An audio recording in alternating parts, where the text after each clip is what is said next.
Welcome to today's Zoom briefing from the Religion Media Centre, which is about the Hajj pilgrimage that's taking place in Mecca at the moment. And it's anticipated to be the largest since before the pandemic, with 2.5 million people expected. But the size of the Hajj and its anticipated growth has led to concerns over climate change and environmental issues.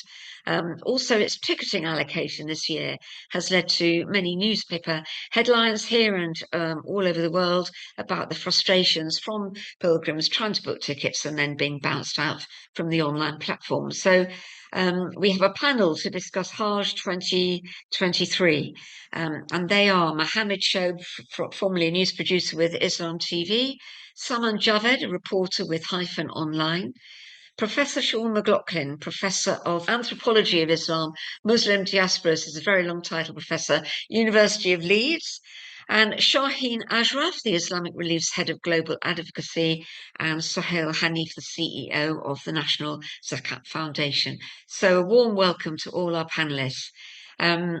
We're going to ask questions of you individually. There'll be questions in the chat box that can be put to you also, and hopefully there'll be a group discussion a bit later on in the proceedings. But if I could start with you, Sohail, the CEO of the National Zakat Foundation, and I wonder if you could give us an overview of the Hajj for those who may not know about how it's organised and who attends it in its place in the tradition of the faith. Can you just tell us why the Hajj is so important for Muslims, please? Well, in the first instance, there are 5 pillars, which are 5 most essential acts that all Muslims are expected to do, and the Hajj is the 5th of them. Meaning, whoever has sufficient wealth to pay for this and has sufficient health to make the journey, once in a lifetime, they're expected to leave their home and travel, which in the old days was a very long travel. If you imagine going from Samarkand to Mecca, it's months of travel where you're leaving what's familiar to go to Mecca for a ritual that lasts for about 5 days. The ritual officially started yesterday, which is the 8th of the Islamic month of Dhul Hijjah, where people leave Mecca to a small encampment called Mina, where they pray and they stay in tents and they sort of just focus and be present. And then it culminates in today, the 9th day of Dhul Hijjah, which is the most important day of Hajj, which is just an open plain called Arafah, where people literally just stand and they beg for God's mercy, his forgiveness, his acceptance, and they just pour out their hearts in speaking to God, really, in an open plain. It's quite remarkable and it's very hard to put into words the feeling when you're on the plain of Arafah.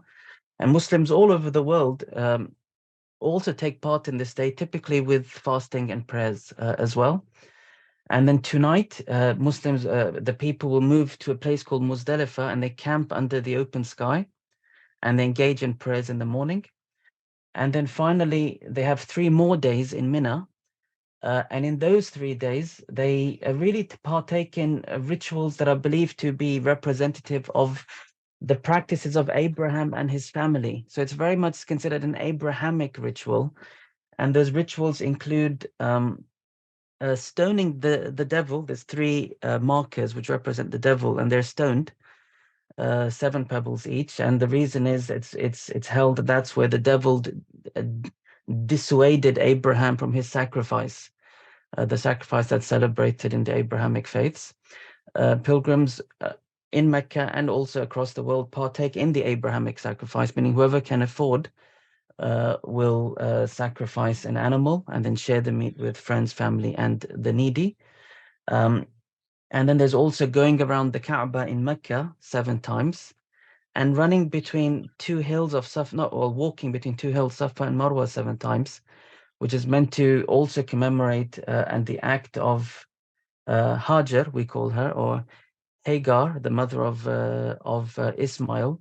At the heart of the Hajj is basically the idea of we are representing Abraham's sacrifices and monotheism, which was renewed by our Prophet Muhammad, peace and blessings be upon him. At the heart of the Hajj is really heartfelt supplication, prayers for forgiveness and acceptance, and presenting ourselves to God.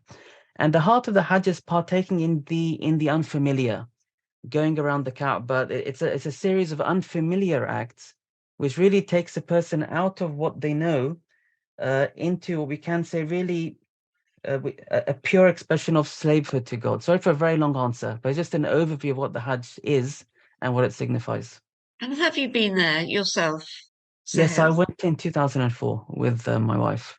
And what was the lasting impression on you from the Hajj? Yeah, that's a really good question. I'd say something's fundamentally transformed uh, since that day, really. I would say a deepening of faith and a deepening of surety. I think that there's no doubt that I felt a particular surety in faith, which has lasted since that time.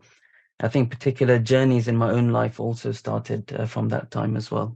And that's not unfamiliar if you ask people. A particular trajectory in life starts from people very often in that moment when you're sort of outpouring and speaking to God in a very, very interesting way. How difficult is it to have these spiritual moments in an observance, in a festival like this, where there are millions of Mhm. people around you? Right at the heart of the Hajj is just letting go. The more a person tries to plan what they're going to do and what they're going to say and how they're going to feel, it's not really about yourself. It really is about surrender. So you might be sick on Hajj, you might be lost in a crowd, your hotel booking might go all wrong, your crowd leader might suddenly leave you about it. So it's not, the point is letting go into the sea. And that's why I said right at the heart of the Hajj is we're not in control. We're just God's slaves. He is the master. We're his servants. We've come here for his acceptance and we are relinquishing control. And the Hajj will force you to relinquish control because of all the things that can and do go wrong along the way of your planning and your booking and your meal, And so that's what's beautiful. It's you realize what you are and what you're not. And at that moment of realization, it becomes a very unique journey, a moment in a person's life. Just bringing you back to today, you're CEO of the National Zakat Foundation. Is this a moment when Muslims give more? You mentioned earlier that there's fasting during this period. Is that for, sorry, the two questions in one here. Is there fasting observed by Muslims in this country, around the world during this period? And do they give more at the same time? Today we're on the 9th day of the Islamic month of the Hijjah. Tomorrow is the 10th day, and that's the day of the Eid, the one of the two major holidays in the Islamic calendar. So these first 10 days of this Islamic month, our Prophet said, peace be upon him, that these are the 10 best days of the year. And so Muslims are encouraged to give more charity, engage in extra prayers, engage in fasting, and especially on this particular day, the day of just before Eid, it's considered extremely virtuous to be fasting. So yes, Muslim charities do, like National Zakat Foundation, see a peak in giving in these 10 days because they are considered very virtuous and blessed days for charitable giving. Thank you very much for explaining all of that as well. Can we go to our two reporters now? So we're joined by Mohammed from, used to work at Islam TV, and also Saman from Hyphen Online. Can I go to you first of all, Saman? You had an interview or a feature that you did for Hyphen Online about problems with ticketing at this event this year. I wonder if you just, both of you, but starting with you, Simon, just tell us what people have told you about their difficulties in trying to get a ticket to go to the Hajj. As many people might know, this year all of the Hajj packages were handled by the Ministry of Hajj and Umrah in Saudi. So people were asked to register with a platform called Nusuk back in February, and then all the packages were released through this platform. The platform had a number of different teething issues. So to begin with, people just weren't even being able to select packages. They were saying that the app kept crashing, or they were seeing error pages and pages weren't loading. Some of the people I spoke with, they were released on the 4th of May, which was over a bank holiday weekend, just before a bank holiday weekend.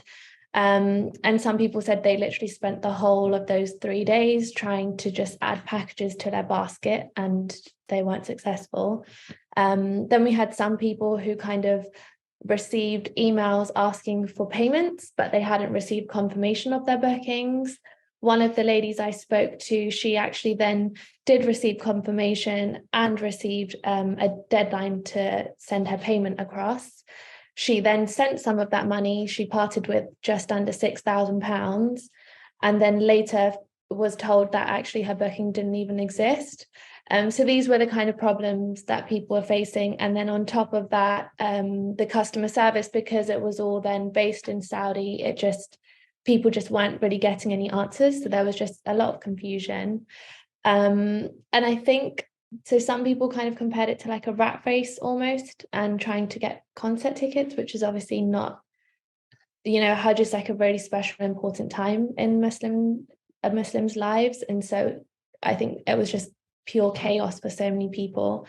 And I think there was also concern about how this would impact older Muslims who maybe aren't as tech savvy. When you have people who are used to using computers all day for work, still not being able to get through, how this would impact people who maybe aren't really used to that.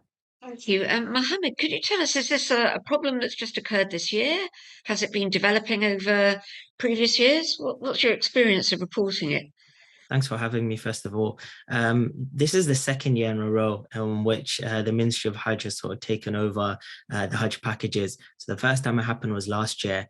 And at that time, there was a lot more problems, to be honest, than what Saman has described from this year. This was very early on, very late towards the Hajj period is when it was announced that the normal UK Hajj operators that usually take people over from the UK over to Mecca will not be allowed to have any quotas to take people in. And this is actually after they had already maybe advertised their services. Some operators here in the UK do sometimes have sort of early pre-sale Hajj tickets, and they've already sold some of those. And now those people have found that they're not able to go, and lots of refunds had to happen. So the first time it did happen was last year, but now things have started to improve for this year. When you say improve, how many do you know? Does anyone know how many British people have been able to get tickets to go to the Hajj this year? So it's been approximately between 3,500 and 4,000.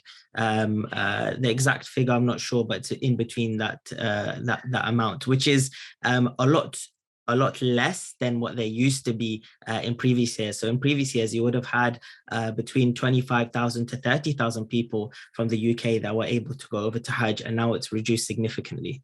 I think that reduction led to all kinds of protests, didn't it, Sam? And I don't know if you covered those as well, with Yasmin Qureshi and MPs in Parliament holding people to account. Did either of you cover that story?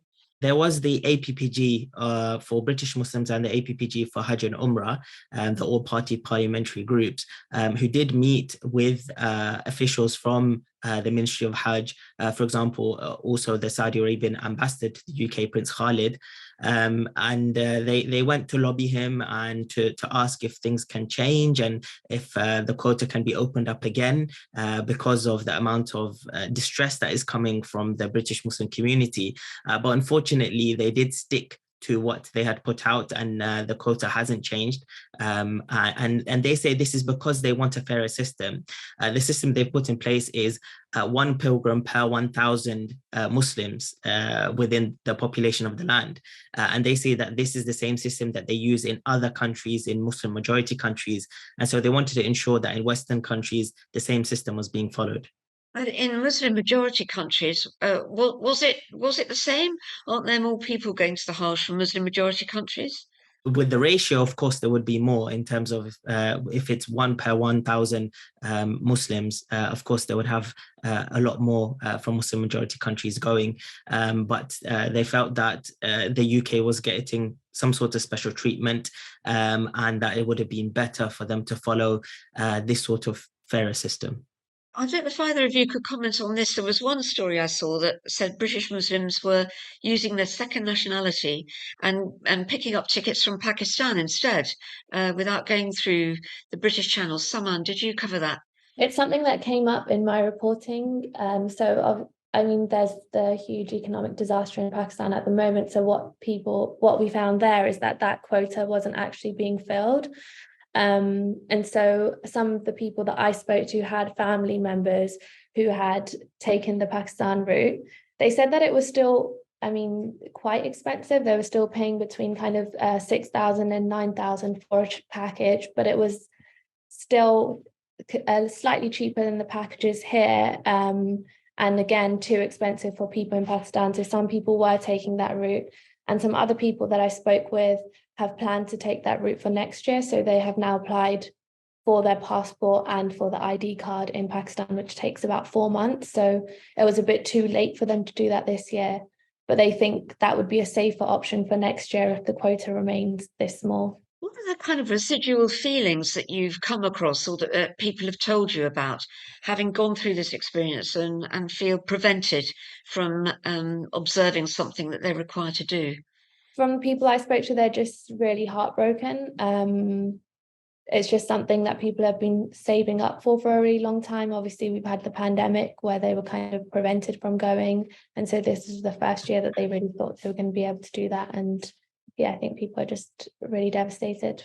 I mean, we had some shows on Islam Channel where people were calling in and sharing their concerns about this in terms of the number one, the increase in price. So when this was first announced in last year's Hajj of this new system, the prices were, astronomically more than what the British Muslim community are used to. So first of all, they were very angry about the price, but then they also shared on the live show their concerns about how the system was just not letting them book, like things someone has mentioned, not adding things to the basket, not being able to speak to somebody, have some sort of customer service to call into.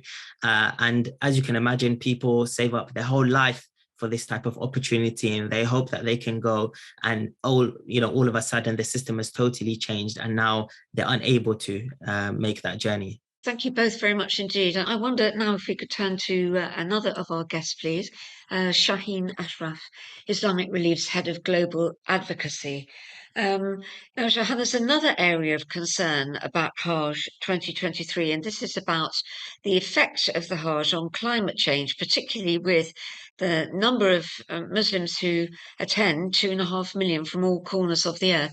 Can you tell me what your concerns are, particularly this year, and what you're campaigning on as a result? I wrote an article a couple of years ago, I think it was about 2 years ago, called Too Hot to Hajj, Too Hot for Hajj. As the Hajj pilgrimage moves 11 days earlier each year, it's gradually transitioning away from the hottest summer months. The temperatures in June this year remain high, and this is causing concerns among local authorities and potential heat-related illnesses.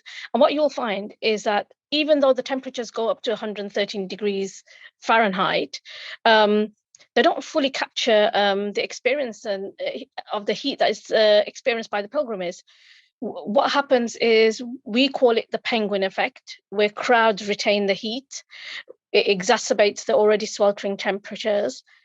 And what we try and, well, not we as an organization, but the authorities talk about dehydration, heat stroke, exhaustion. And approximately there's 32,000 health workers and numerous ambulances always on standby for this. And what we're seeing extreme heat in Mecca. And what we're seeing is that 71% of pilgrim deaths are due to extreme heat. And that will continue because the way that the Valley of Mecca is placed, it's susceptible to that heat. And on approximately, if you think about an average pilgrim walks up to 36 miles over the 5 days, including circling the Kaaba and other necessary movements, what you will find is that they're exposed to between 20 to 30 hours of heat and outdoor activity. As an organization, we specifically speak around Hajj, and it's significant for Muslims. We talk about the spiritual cleansing, we talk about the spiritual growth and reflection, the proximity to the divine.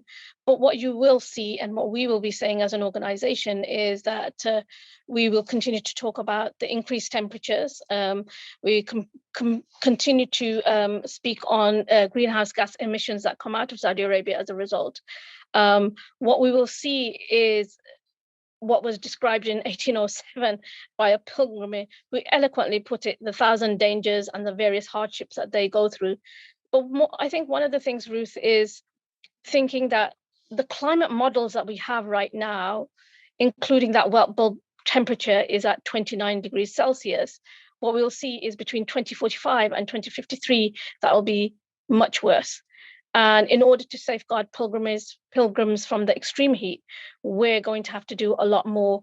The community is going to have to do a lot more. And this is also one of the other things that we're talking about is traveling to Hajj, which means that you're using more greenhouse gas emissions. So each pilgrim, how do they offset their pilgrim counterclock in that sense?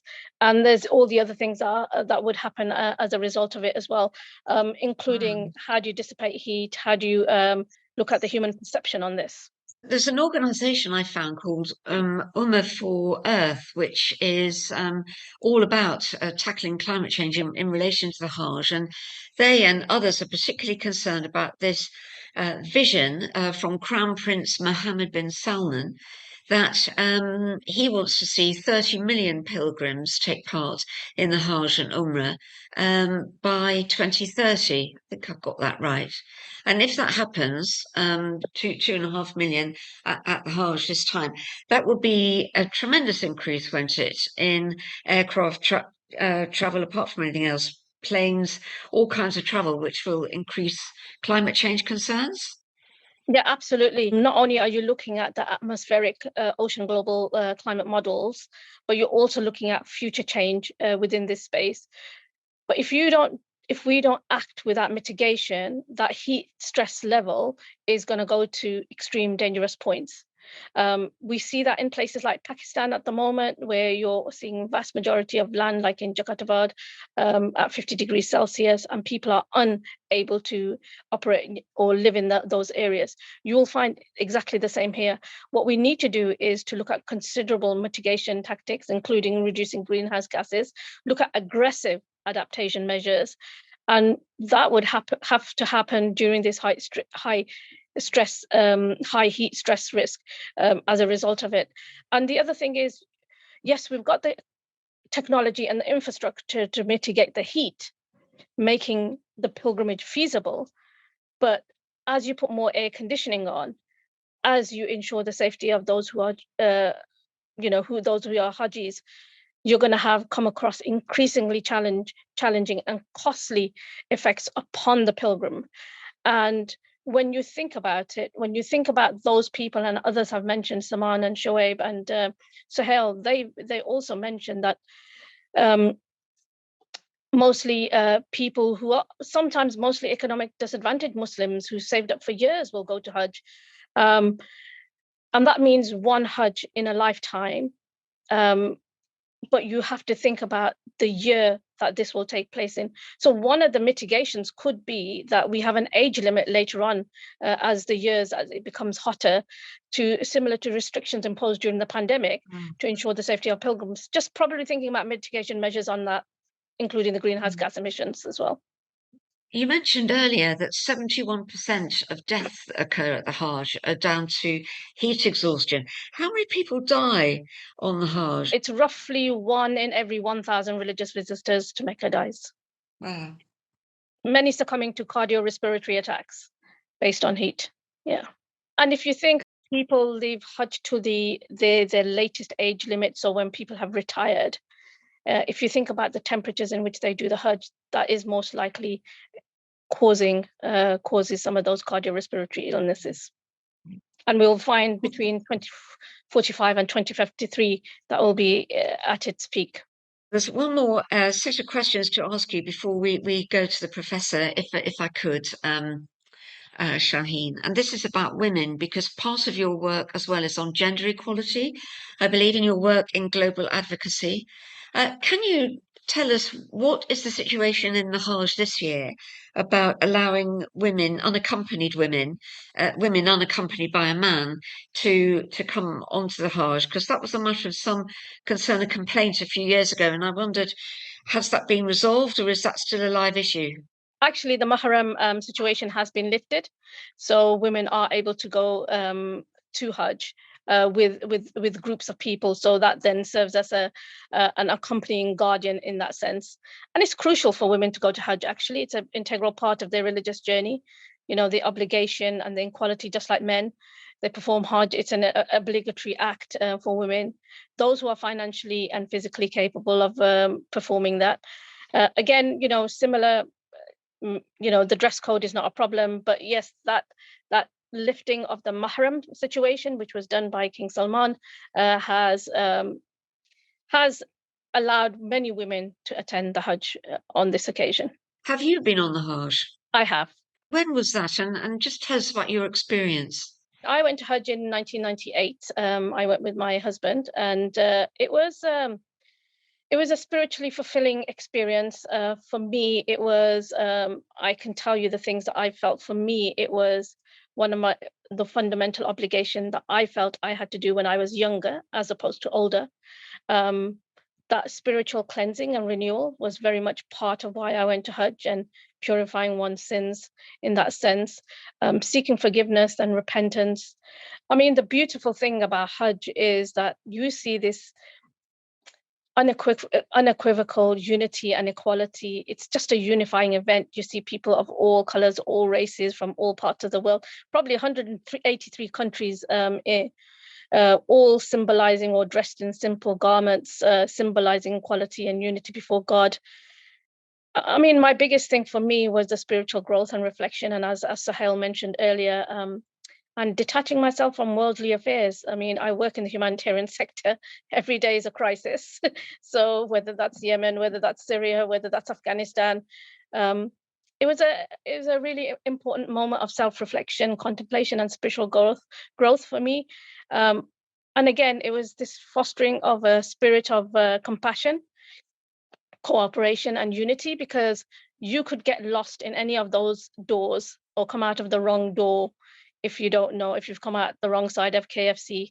It is, you've got the modernity with the tradition.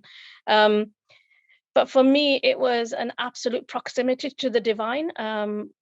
For me, it was a direct connection between me and God, and seeking the blessing and the spiritual elevation. And that's how I felt when I went to Hajj, and what it meant to me. Thank you for your contribution. And so now we go to our final guest, Professor Sean McLaughlin, Professor of the Anthropology of Islam at Muslim Diasporas, University of Leeds.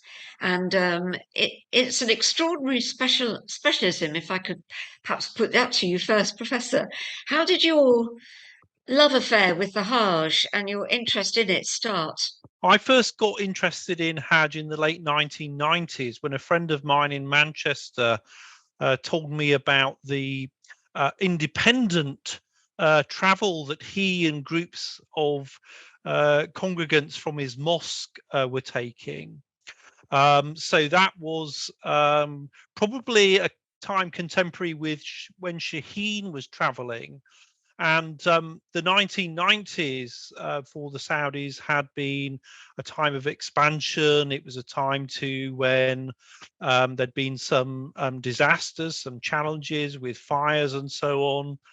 And what was interesting for me then was how what was then an independent form of travel. So you literally could get together as a group of Muslims from your local mosque and arrange your own travel, moved in the 2000s into what was effectively a package travel industry. And it was at that point that the ministry in Saudi appointed in each of the Western countries private organizers who would be licensed Hajj organizers. So it was part of the Saudis' efforts to try and regularize and regulate package travel organization in the Western countries. And what we've really been hearing about today, which is really fascinating, if not challenging,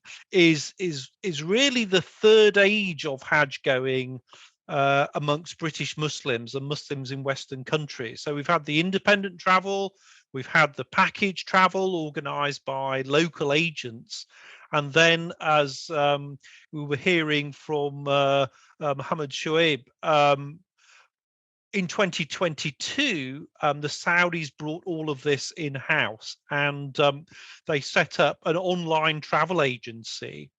And that is very much something that's been trailed for a number of years, given Vision 2030, which I think was talked about with Shaheen, and this bigger bid by the Saudis to open their economy, to diversify their economy, to build on historic traditions in religious tourism, but we've seen also the way in which they're opening the country more generally to tourism. So Hajj is one thing, but the channeling, the opening of Umrah year round and tying that to tourism in the kingdom more generally is part of a whole set of changes that are clearly going on there. You were talking about the change of the ticketing system, the moving away from package holidays and so forth. It must have affected small businesses in Britain as well as elsewhere. Was this ticketing enterprise in order to make profit in Saudi Arabia? Was that the main purpose? If you think about Saudi Arabia trying to diversify its economy away from oil or away from a reliance on oil, clearly it wants to capitalize as much as possible on retaining revenues within the kingdom. So, there may be a perception that there was, sort of great profits amongst Western countries. And I think it's important to underline that the change in ticketing and package arrangements has only affected Western countries. Been amongst Muslim minorities in the West that this is happening. In countries like Pakistan, in Indonesia, and so on, Muslim majority countries, Hajj is still mainly organized through religious ministries. So it's a kind of government to government enterprise, whereas in the Western countries, Britain, but also the countries of Europe, North America, Australia, and so on, it's been privately organized. So what's happened really is that those businesses have largely been put out of work, and that's a really that's a kind of profound story in its own terms, that businesses, local businesses that people will know in their towns and cities in Britain, have lost a big chunk of their business, because Hajj was the most profitable part of the religious tourism business for these companies. Now, what's interesting is that last year, under the Mutawif brand, actually the guides from the UK were entirely cut out, whereas this year, under the Nusuk brand, at least some, maybe only 10 or 15% of the UK guides who've got great experience of taking British Muslims, Western Muslims for Hajj. Those companies have been partnering with Saudi businesses to help try and improve the experience on the ground. So we know that there were problems with ticketing, with processing payments, and so on. This year, we wait to see whether cooperation with British and no doubt other agents makes for a better logistical experience on the ground this year. Why are you so interested in the impact of Hajj on Muslims in the diaspora? Do you think that for example, their visit to Hajj changes the way that they view the way that they practice their faith in their own country? Are there differences that occur as a result? Well, I guess this also comes back to why I got interested in these matters in the first place. So I basically became interested in questions of migration and religion because of my own background. So my family are Irish Catholic migrants, and I saw a lot of connections with the experiences of Pakistanis in Manchester. And really, if you think about mobility, global mobility, migration, pretty soon you become interested too in other Muslim mobilities, the movements that Muslims make around the world and the impact that has on identities and faith. So I am very much interested in the sort of broader processes of globalization and how technologies have compressed time and space, allowed people to travel in ways that they hadn't before, and how that all impacts on identity. So, if we think about the great ancestors of many migrants who came to Britain, they would have had that love for the holy places, love for the Prophet, and a desire to be in Mecca and Medina that the present generation of British Muslims have. But they wouldn't have had that expectation of traveling because the technologies weren't necessarily there, and perhaps they didn't have the financial means of traveling either. So what's really interesting is that in the last 20 years, there's been an unprecedented opportunity for Muslims in places like Britain to actually go to the holy places, to be there. And it's almost been possible to go for Hajj on demand. Yes, people have had to save up. Yes, they've had to make childcare arrangements and take time from work. But so long as people had those things in place, they would pretty much have capacity to be able to travel. So what these changes mean, and we haven't really dwelt on this yet today, this scaling back of quota in line with a quota that's been operational in the Muslim world since the 1980s, is it means it's really kind of rolling back the opportunity to go. And it means that people, and it is heartbreaking. This is what we've heard from Saman and others. So it's heartbreaking, but people are really coming up against a kind of a block to this expectation that's been there probably amongst a couple of generations of British Muslims. I was just looking at some figures, and you have to go back to the early 1980s to see only 3,000 or 4,000 Muslims going for Hajj in the UK, and think about how Muslim population has grown since that time. So it's really going to be a time, if the quota doesn't open up again, it's going to really change how people experience and think about Hajj in the UK. That people will have the chance to go for Umrah, to travel, but they won't be able to discharge what feels like a religious duty, what is a religious duty, quite as easily as they had been in the past, and that could lead to some anxieties.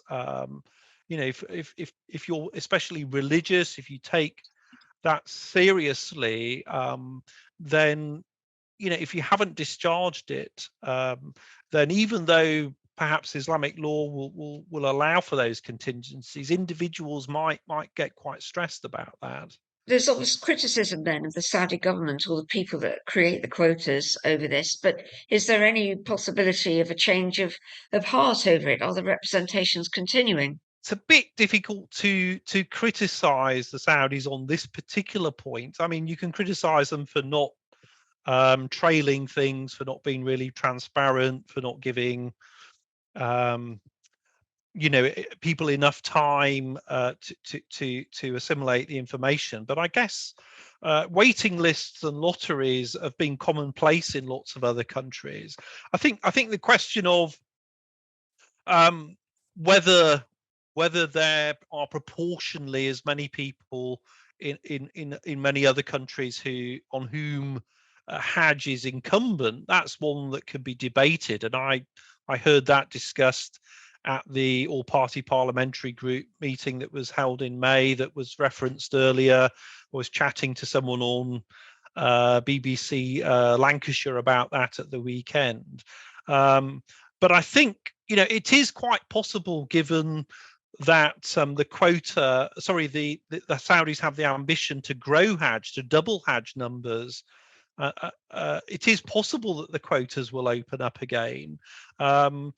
but they don't tend to share their plans. So it's quite likely that we'd hear about that, at the last minute. But it wouldn't be a surprise if they changed direction. And it might be that, the current restrictions are very much about clearing COVID backlogs, if I can just sort of put it in those terms, and just being fair to countries worldwide that have also been experiencing these backlogs and delays. How do you think an experience like this, if you like, a knockback from being able to observe a central tenet of your faith, what is the impact of that on national identity of Muslims, whichever country they live in?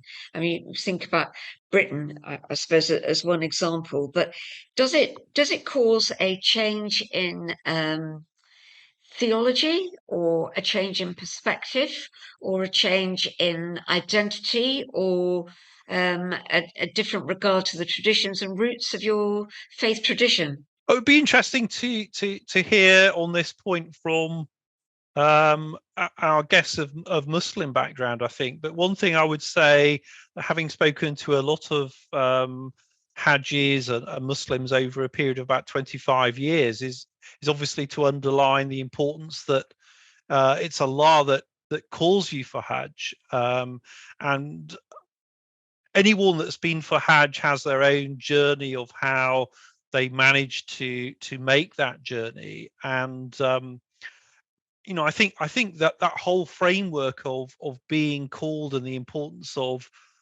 God's role in calling you, and I think Sohail, talked very powerfully about letting go, surrender, submitting to God. I think it perhaps brings us back to that point theologically. We don't know whether this is going to be a short term or a long term curtailing of numbers. If it's long term, I guess it will build up the desire. It will build up, some sort of religious anxiety if you feel that Hajj is incumbent upon you. But there will be Thank you. scholars too giving advice, I think, and saying, well, that Islamic law is very practical, and I'm sure we'll have ways of interpreting that to people.